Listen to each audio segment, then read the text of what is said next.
Ok, listo. Buenas noches con todos. El día de hoy se va a exponer sobre el tema de cirugía de control de daños, una exposición bastante breve.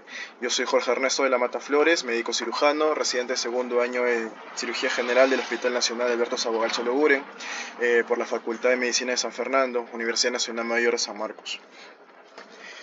El cirugía de control de daños hay que tener unos principios básicos, ¿no? Esta cirugía es una cirugía inicial que se limita a salvar la vida del paciente y a retrasar una cirugía definitiva, ¿ya? Esto es ¿por qué? Porque el paciente está críticamente enfermo o lesionado y no va a aguantar una cirugía definitiva para poder cumplir con el tratamiento completo. Entonces, lo que nosotros tenemos que hacer es hacerle frente a la inestabilidad fisiológica hasta que este paciente sea capaz de tolerar el procedimiento, que normalmente es un procedimiento más prolongado.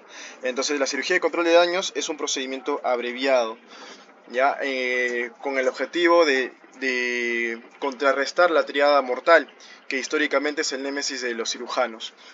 El trauma abdominal es una de las causas más importantes de mortalidad de población adulta joven y es la principal causa, en todo caso, el principal ente contra el cual va a hacerse efectiva la cirugía de control de daños. Este término, el término de control de daños, se acuñó aproximadamente en 1983 en el contexto de pacientes que ya tenían históricamente antecedentes de haber visto un control de las personas heridas en la Segunda Guerra Mundial, ¿no? Más o menos haciendo una comparación de lo que se hace en un buque de guerra, simplemente para mantenerlo funcionando, en los cuales se desecha peso muerto, en todo caso se desechan piezas no importantes de este buque, con la idea de que siga a flote. Más o menos haciendo este contraste se llegó a acuñar ese término para el uso de las personas críticamente enfermas, en las cuales el procedimiento que se realiza no es más que nada para mantenerlo vivo. Es un método operatorio por etapas. Originalmente empezó a realizar para trauma abdominal mayor, pero sin embargo con el tiempo se ha ido extendiendo en otros campos, incluso en cirugía de tórax, vasculares, traumatología, etc. Como ya les había comentado, tiene fases, ¿no? Es una cirugía por etapas. La primera es una cirugía limitada a salvar la vida y retrasar la cirugía definitiva. Entonces esa es la operación inicial, es el control crítico. La segunda etapa, bueno, esto es todo esto para que el paciente pueda llegar a una capacidad de tolerar el procedimiento prolongado y pueda irse luego a casita, ¿no? A irse de alta. El control de hemorragia, la restauración de la perfusión y la eliminación de la contaminación son los pasos críticos o los pasos más importantes en todo lo que es la cirugía de control de daños. Y también el primer paso termina con un cierre temporal del abdomen. Como se sabe que se puede esperar a que se repitan las cirugías o que se repita un procedimiento y tener que volver a abrir el abdomen, este no tiene un cierre definitivo. Y este paciente crítico tiene riesgo de durante todo el procedimiento de todavía desarrollar la triada mortal. Eso siempre hay que tener en cuenta. Las fases de la cirugía de control de daño es una operación inicial, la cual se va a basar en algunos pasos no definitivos, simplemente para poder contener lo que ya les había comentado de los entes más importantes: la hemorragia, la contaminación y la perfusión de los tejidos. El siguiente paso es la resucitación, la cual principalmente se va a llevar a cabo en alguna unidad de monitoreo, unidad crítica, como es la unidad de cuidados intensivos, y para luego terminar con el manejo quirúrgico definitivo, un paciente en la cual ya se reconstruyen los aparatos, los tejidos necesarios, y se cierra definitivamente el abdomen, en el caso de la cirugía abdominal, ¿no? Ahora, algo importante es que entre la resucitación y el manejo quirúrgico definitivo pueden repetirse estos pasos. O sea, una vez que yo haya estabilizado al paciente en unidad de cuidados intensivos, yo puedo dar un paso siguiente como una primera etapa para el manejo quirúrgico definitivo, y el paciente volver a unidad de cuidados intensivos para seguir estabilizándolo. ya que no necesariamente este manejo quirúrgico definitivo va a ser un solo paso, puede ser varios pasos, eh, puedes realizarse en varias etapas. Ahora, la fisiopatología de un paciente críticamente enfermo, lesionado después de un trauma abdominal, se va a basar en lo que es la triada mortal. La triada de hipotermia, coagulopatía y acidosis. Esto debido a muchas causas: la pérdida de sangre masiva, hipoperfusión de los tejidos, eh, deshidratación o pérdida de líquido, la muerte de los tejidos con liberación de distintos electrolitos, el estado inflamatorio sistémico. Todo ello va a generar un círculo vicioso, ¿no? La hipotermia va a promover el trastorno de coagulación y la acidosis. La misma acidosis también promueve la hipotermia y la coagulopatía, y el hecho de tener un síndrome de coagulación vascular intravascular diseminada también va a perpetuar los otros dos. El objetivo entonces de la cirugía de control de daño es poder ponerle un fin o una interrupción a este círculo vicioso de la triada mortal. Esta exposición no tiene como objetivo saber cuándo se va a realizar una cirugía de control de daño necesariamente, es un público bastante variado. Sin embargo, hay algunos criterios que nos pueden ayudar, ¿no? En lo que es signos vitales, indicaciones de laboratorio e indicaciones clínicas. Sin embargo, es tan rápida que se tiene que llevar a cabo la respuesta, que las indicaciones clínicas es lo más obvio, lo más evidente, ¿no? Lo más tangible para poder tomar la decisión. En cuanto a signos vitales, una hipotermia, temperatura central de menor de 35 grados, una presión sistólica menor de 80 persistente. Indicación de laboratorio, podemos ver lo que es el pH, el déficit de base o el trastorno de coagulación. Sin embargo, las indicaciones clínicas son lo más tangible y lo más rápido de poder evidenciar, ¿no? Una pérdida sanguínea estimada de más de 4 litros, la necesidad de transfusión de sangre de más de 10 unidades para el paciente, un reemplazo de líquido de más de 10 litros, una lesión traumática que atenta contra la vida en más de 2 sitios anatómicos, lesiones vasculares inaccesibles, edema visceral que impide el cierre de abdomen y el sangrado no quirúrgico persistente. En cuanto a sangrado no quirúrgico, se refiere principalmente a la hemorragia espontánea o una hemorragia exagerada que no se espera normalmente en un paciente por un trauma abdominal o por una incisión a la hora de la cirugía, ¿no? Esto corresponde al trastorno de la coagulación. La fase 1 de la cirugía de control de daños es la operación inicial del abdomen. Objetivos primarios: una laparotomía rápida, es un cierre abierto, perdón, es una incisión para una cirugía abierta. No se va a esperar que la cirugía de control de daños sea una laparoscópica, ya es una laparotomía. Para poder llevar a cabo el control de hemorragia, contener el derrame gastrointestinal en caso de una cirugía de control de daños de abdomen, y el cierre abdominal temporal, con la idea de que el paciente puede ser sometido a una apertura de abdomen o a varias aperturas de abdomen posteriores. La exploración tiene que ser rápida. Sin embargo, no por ser rápido significa que no se me va a pasar por alto algunos puntos específicos importantes, ¿no? Por ejemplo, en lo que es el hígado, si es que veo una lesión hepática, está indicado hacer el packing compresivo, siempre periférico, no central, ¿ya? Revisar lesiones retrohepáticas solo si es sangrado activo. El espacio retrohepático se recomienda no explorarlo porque hay la posibilidad de ruptura de hematomas de muy difícil contención. Pero si es que hay un sangrado activo, sí se recomienda revisarlo. Evitar la compresión excesiva sobre la vena cava inferior. Se puede hacer el uso de balón intrahepático en las que son lesiones penetrantes del hígado. O también hepatografías hemostáticas, ¿no? La famosa sutura del cochonero, por ejemplo. En lo que es tracto biliar, el cierre primario de lesiones simples. O sea, si yo veo algún pequeño corte o una incisión, puedo hacer una sutura rápida normal. Sin embargo, a veces hay lesiones más complejas, que pueden ser laceraciones de hasta más del 50% de la circunferencia de la vía biliar. Esto sí se recomienda hacer alguna ligadura y dejarle un drenaje tubular, por ejemplo el Drenker, ¿no? En lo que es órganos sólidos, nos referimos principalmente a los riñones y el vaso. Una lesión del vaso, por más pequeña que sea, siempre hay que tener en consideración la posibilidad de la esplenectomía. El vaso no es un órgano tan noble que se pueda regenerar fácilmente o que se pueda hacer un control hemostático simple. La esplenectomía siempre tiene que estar en consideración. En cuanto a riñones, la nefrectomía unilateral con revisión contralateral. O sea, si es que hay una lesión renal importante, hay que tener en consideración que lo más rápido es quitar el riñón, siempre y cuando nosotros podamos ver que el otro riñón no esté lesionado, ¿no? O esté funcionante, fisiológicamente estable. Sin embargo, cuando hay doble lesión, o sea, cuando los dos riñones están lesionados, se recomienda retirar el más dañado, ¿no? Y dejar el más sanito. Si hay alguna lesión de vías urinarias, por ejemplo de uréter, se realiza una ureterostomía.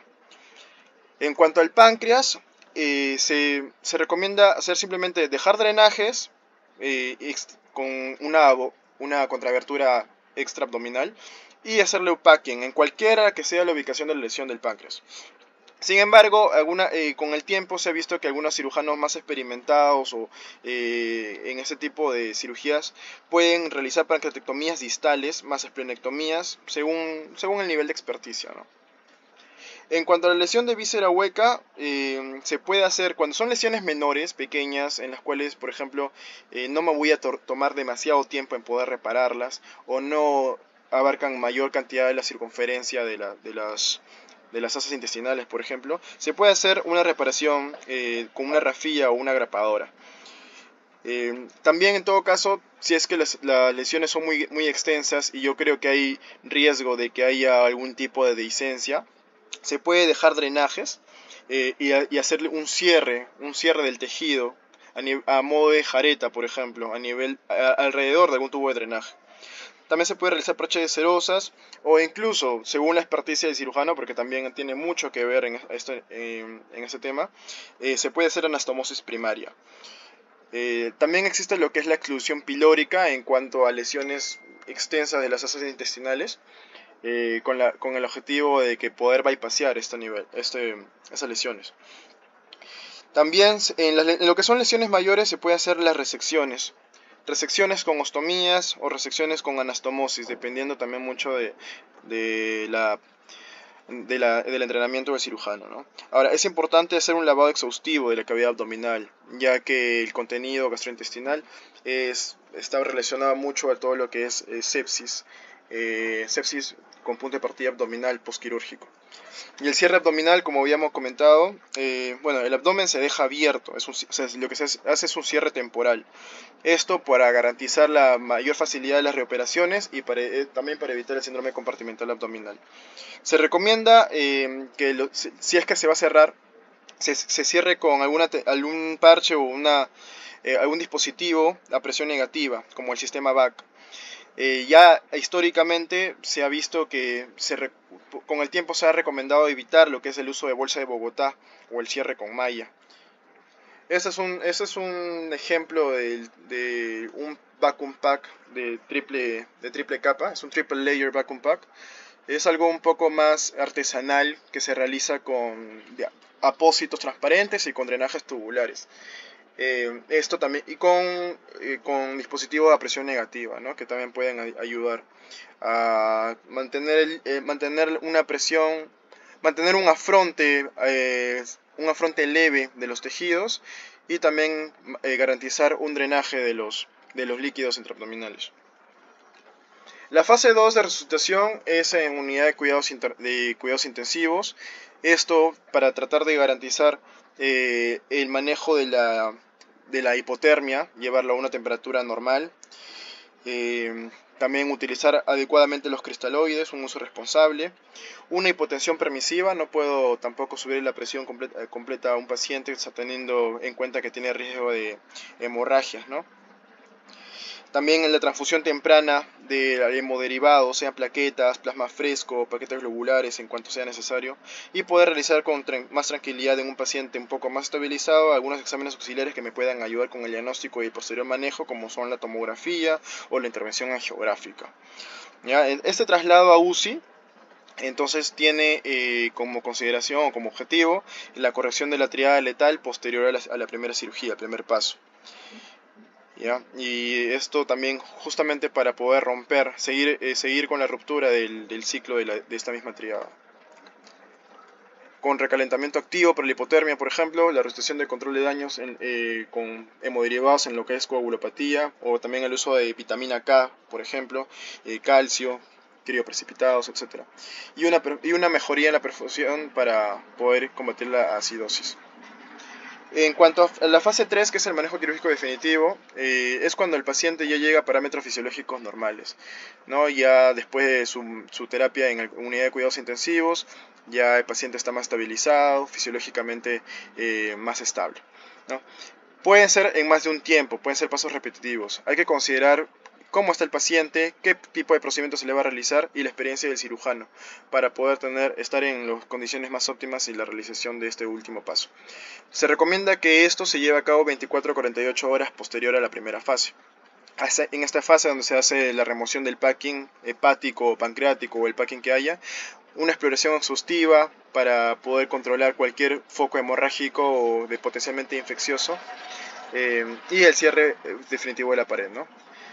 Algunos estudios, por ejemplo, este estudio habla principalmente de algunos criterios para poder nosotros tomar la decisión de realizar una cirugía de control de daños. Habla también de la falla orgánica a nivel del síndrome compartimental abdominal, que está muy relacionado con el tipo de con el tipo de cierre temporal que yo voy a realizar. Es en este estudio donde recomiendan el uso de dispositivos a presión negativa y solayan el hecho de la necesidad de poder usar las bolsas de Bogotá, por ejemplo, o los parches de malla. Este metaanálisis de Cochrane es algo bastante curioso. En realidad lo puse justamente porque es algo que en muchas literaturas van a encontrar, ¿no? No hay mayor evidencia hasta ahora, o no hay gran evidencia al momento de un comparativo entre la cirugía de control de daños, o sea, la sobrevida y la mortalidad de la cirugía de control de daños versus la cirugía de un tiempo.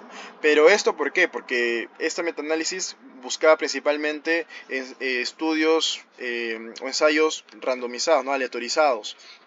Y esto no es algo sencillo de realizar sabiendo que estamos poniendo en juego la vida de un paciente, ¿no? Si es que se hace cirugía de control de daños o no, y no es el hecho de poder aleatorizar a una población de quién va a cirugía de control de daños y quién va a cirugía de un tiempo. Entonces, lo curioso de este metaanálisis Cochrane es que ningún estudio pudo ser incluido, por lo cual no tiene conclusiones. Y este estudio habla de la evolución de la cirugía de control de daños en patologías intraabdominales no traumáticas. Hablan, por ejemplo, de la isquemia aguda mesentérica, de la sepsis por perforación de víscera hueca, las hemorragias por úlcera, etcétera.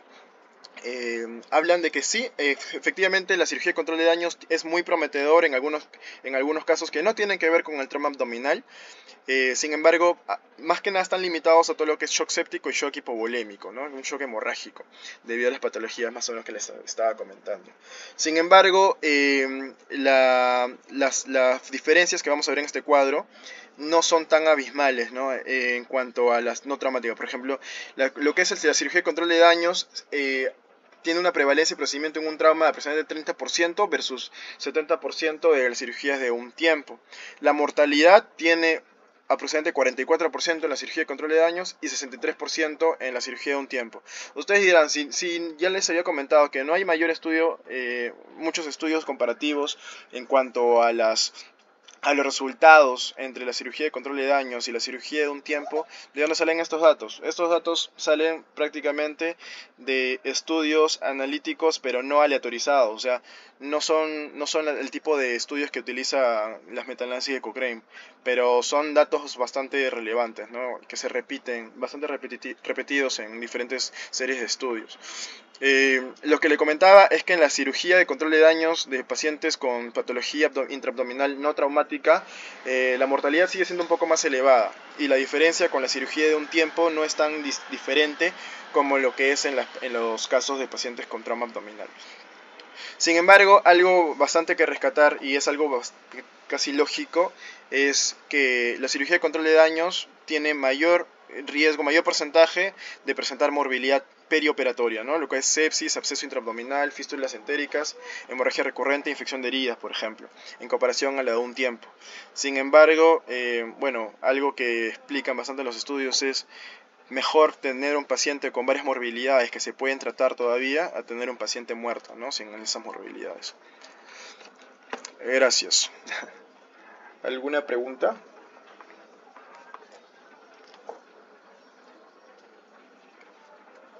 Creo que no hay preguntas. Les agradezco a todos por su participación.